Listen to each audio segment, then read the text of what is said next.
Hai,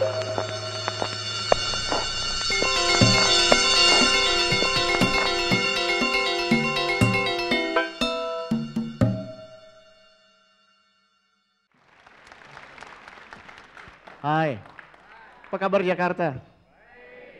Saya mencium konspirasi untuk memalukan saya. Saya ditempatkan setelah dua idola saya, Ibu Betty dan Mas Anies. Jadi setelah 3 kali ke toilet, kemudian minum kopi udah nggak tahu berapa banyak, udah masuk angin, saya nggak tahu ini karena udaranya atau karena memang deg-degan. Ya, ini kalau ditaruh mic ini ditaruh di sini bunyinya kayak gini nih. Okay, okay, well ya udah dimulai kan. So I'm not going to talk for long ya, karena saya harus nyusul istri saya yang lagi membela negara. Katanya nonton bola gitu ya. Udah menang lah, udah pasti menang lah. Ya,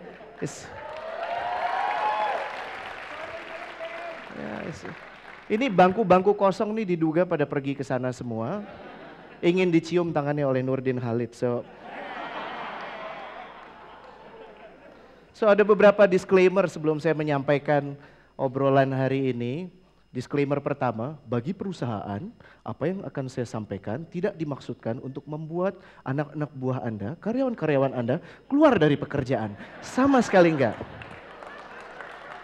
Disclaimer nomor 2, ini gak kalah penting, buat individual yang mendengarkan ini dan merasa harus keluar dari perusahaan, itu adalah keputusan pribadi. Jadi gue gak mau denger ya, di dalam Twitter, di email, di Facebook, gara-gara lo gue keluar. Oke, please deh. Oke, so saya mulai aja. So this is a very interesting topik waktu saya coba memahami esensi kata apa kabar, ya kan? Apa kabar dalam 2.700 bahasa itu esensinya macam-macam. Secara umum yang saya tangkap itu adalah kalau kita bertanya apa kabar itu di beberapa kultur, are you in full stomach? Jadi apakah perut kita kenyang? Itu kultur saya kelihatannya. Ya, jadi ngaku loh, laki-laki kan selalu begitu kan. Biasanya kalau laki-laki gampang Bu, perut dan yang di bawah perut. Kalau udah dua-duanya happy. Ya, so tapi ujung-ujungnya pada saat bertanya apa kabar, itu ada kepedulian yang luar biasa untuk bertanya, are you happy or not? Ya kan, are you happy? Ya, ada beberapa yang di belakang kalau saya tanya are you happy, maksud lo? Ya kan? Kalau yang bagian analytics ya, yang di bagian sini, are you happy? Coba definisikan happy itu apa? Ya, kalau ditanya why do we need to be happy? Why should we be happy? Beberapa teman mengatakan kalau kita happy itu artinya cowok ya, itu menye-menye. Because guys should suffer, ya kan? Jadi working 9 to 5 gitu ya, terseok-seok kalau ke kantor gitu kan. Gue kerja buat anak-anak, suffer. Lo nanya happy atau enggak, gitu ya. So this is what why do you need to be happy? Because in order for your surrounding, for your family, for your children, for your friend, for your lovers to be happy, you need to be happy duluan, bener nggak? Hanya orang happy yang bisa bikin orang lain happy, bener nggak? Sad people will make other people sad, ya kan? Paling nggak ada kata-kata kasihan deh lo ya, gitu ya. So kalau kita lihat bahkan di manifest di deklarasi kemerdekaan Amerika, di Indonesia belum nemu soalnya, belum nemu gambarnya maksudnya. Ini ada tulisan liberty ya, and life, liberty and the pursuit of happiness. So happiness itu, mencari happiness emang bagian dari kehidupan.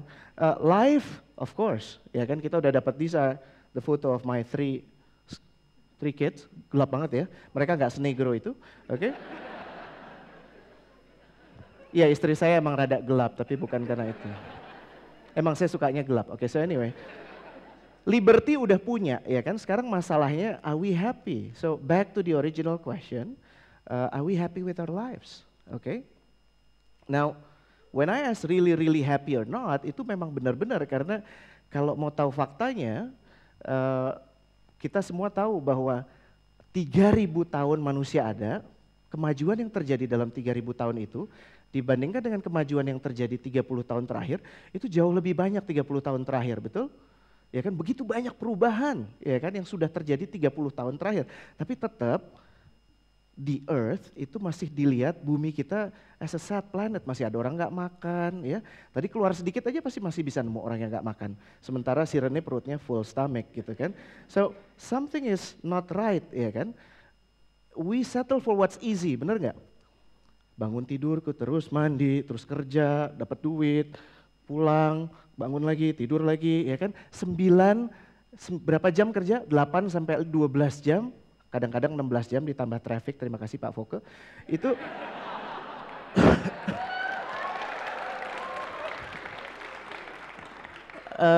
12 jam sampai 16 jam dihabiskan itu hanya untuk break minum sebentar ya, itu tolong di ini. 12 jam dihabiskan hanya untuk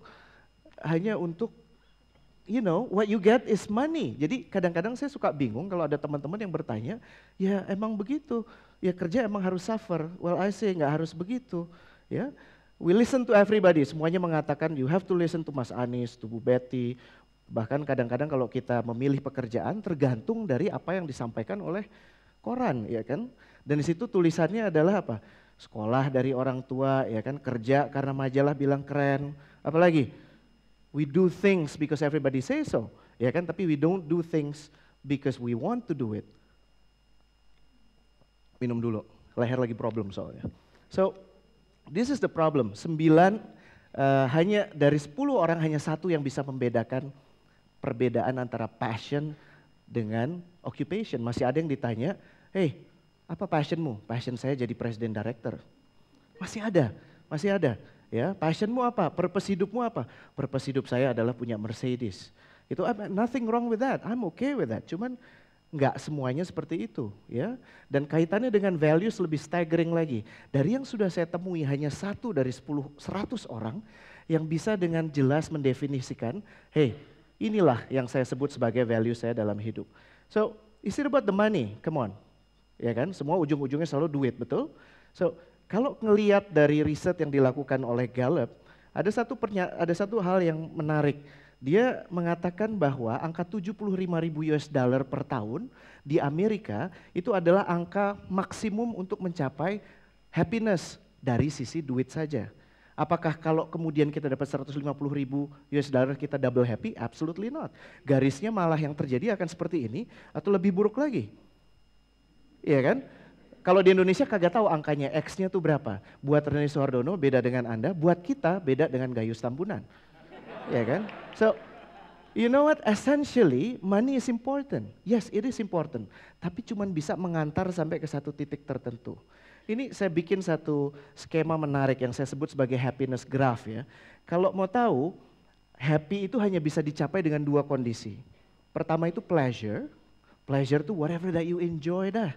Pokoknya asik ya, sore-sore kalau hari Minggu enaknya dipijat. That is pleasure. Ya kan, apa yang dilakukan oleh Mas Anies itu banyak sekali memberikan meaning. Meaning semakin besar buat kita, artinya kita memberikan meaning harus lebih besar kepada orang lain. So we need to move from that red circle yang ada di bawah, ya, bisa ke sisi meaning, bisa ke sisi pleasure, tapi kenapa sih nggak dapetin dua-duanya? Is that possible? That is very possible. Ya, and that's one of the reason kenapa saya bolak-balik mengatakan apa yang saya katakan mengenai passion bukan fashion ya. It's a two different thing. So embrace your passion. That's the key. Ya, karena ujung-ujungnya what you enjoy is a key to start whatever that is great in your life. Okay? You got to do it good. Yes, you got to do it better. Yes, you got to do it great. You got to do it more than great.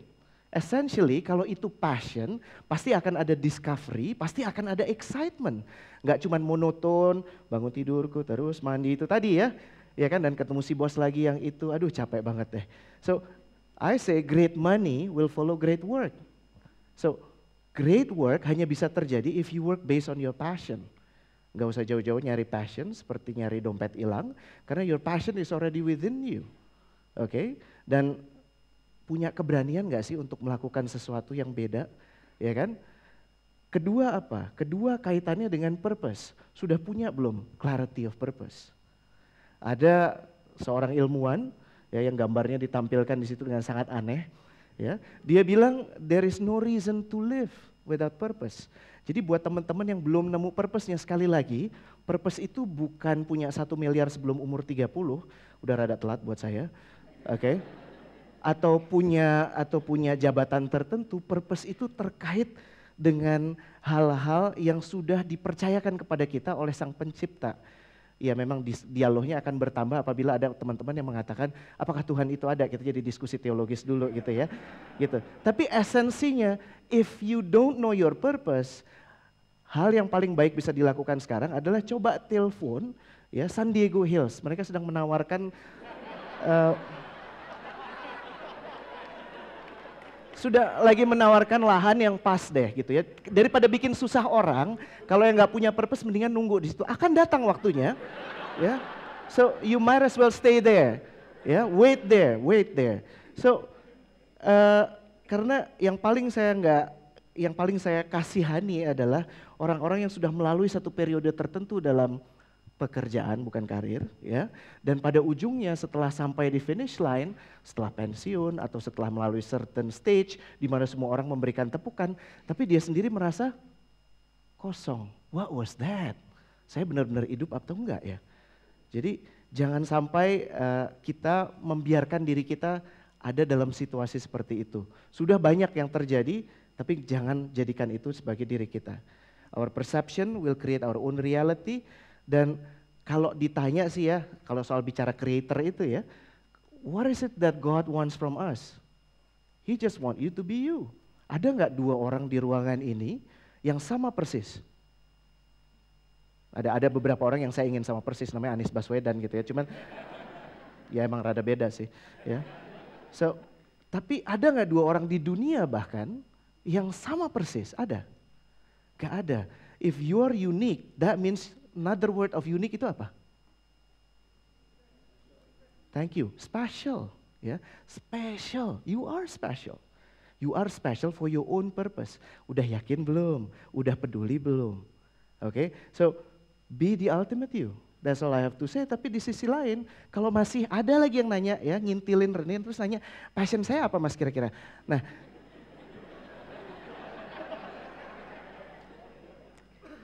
kalau lo kagak tahu apalagi gue. Iya kan? So, ini beberapa hal yang tips yang saya sampaikan, mudah-mudahan membantu. You can consider this my challenge to you. Kalau Mas Anies tadi bikin challenge-nya susah banget, Bu, percaya deh. I challenge you kalau berani ya, coba ikut jadi pengajar muda. Saya ikut semalam aja udah deg-degan, tau gak? Iya kan, mereka nyanyi, mereka happy dan segala macam, very exciting. Malam itu, sampai satu titik saya dapat briefnya, ini terjadi 7 bulan terus mereka dikirim ke hutan. Saya namanya hutan Rempoa aja takut beneran. Ya kan? So this is my small challenge to you. Okay? And I want you to respond to it. Not to me, to yourself. Pertama yang saya ingin challenge Anda adalah misi 21. Apa itu misi 21? Very simple. I challenge you to do one new thing. Just one. One new thing every day. Selama 21 hari berturut-turut. If you break on the 20th day, what will happen? Balik ke hari pertama. Terus aja. Oke, apa new thing? Bisa ketemu orang baru, bisa coba masakan baru, tapi pilih yang awesome levelnya rada gede gitu. Coba bersihin Monas gitu kan, itu awesome levelnya tuh tinggi. Jadi jangan cuman, ya saya coba makanan Padang di sini, ya oke lah, come on. Tapi perutku nggak tahan pedes, nah come on lah, come on. Dalam waktu dekat insya Allah ini akan menjadi sebuah inisiatif digital yang bisa diunduh di mana saja untuk memastikan Anda mencoba sesuatu yang baru. This will create an avenue you've never dream of. Okay? Dan remember to always be honest with what you feel when you do that new thing. Seringkali kita melakukan hal baru tapi nggak sadar. Saya mau Anda benar-benar sadar dan saya mau Anda benar-benar menuliskan pengalaman yang baru dan apa yang dirasakan saat mencoba hal-hal baru itu. Try it. Oke, kalau nggak suka nggak apa-apa, bilang aja nggak suka, jangan marah-marah nih. Besoknya coba lagi yang baru. Oke, 21 new days, 21 misi 21. Ngerti? Ada yang mau ini? Ada yang mau tanya? Oh nggak boleh nanya di sini. Terima kasih. Saya lega. Ya biasa di kolom pencapir banyak pertanyaan. Challenge kedua ya yang terkait dengan purpose. I want you to donate 4 hours every week. Mas Anies, Anda butuh banyak tenaga sukarela, betul? Oke, sekarang ada 1, 2, 3, 4, 5. Secara kolektif di ruangan ini selesai, udah pengajar muda selesai. Semua kebutuhannya udah ditampung oleh semua yang mengajukan 4 jam di ruangan ini. If you can do that, that would be great. Oke, so misi 21, 4 hours a week, and last but not least, ya, yang harus dipahami adalah, what's your next big thing? Don't just live day by day. What will be your next milestone? Today is my milestone. Sampai sakit perut, sampai kemana-mana. My milestone for the day. Ya kan, for the week. Tahun depan akan ada lagi. Bagaimana dengan Anda? I challenge you to think of something big. Something big, challenge yourself. The bigger it is, the better. Karena apabila kita melakukan itu semua, kita akan menjadi lebih dekat dengan apa yang disebut sebagai passion, purpose, dan values. Ujung-ujungnya buat apa? Not my happiness, no, your happiness. Okay? Last but not least, last question. Are you the person you want yourself to be? If the answer is yes, congratulations, keep on doing it. If the answer is no, I can give you the number of San Diego Hills later. Thank you.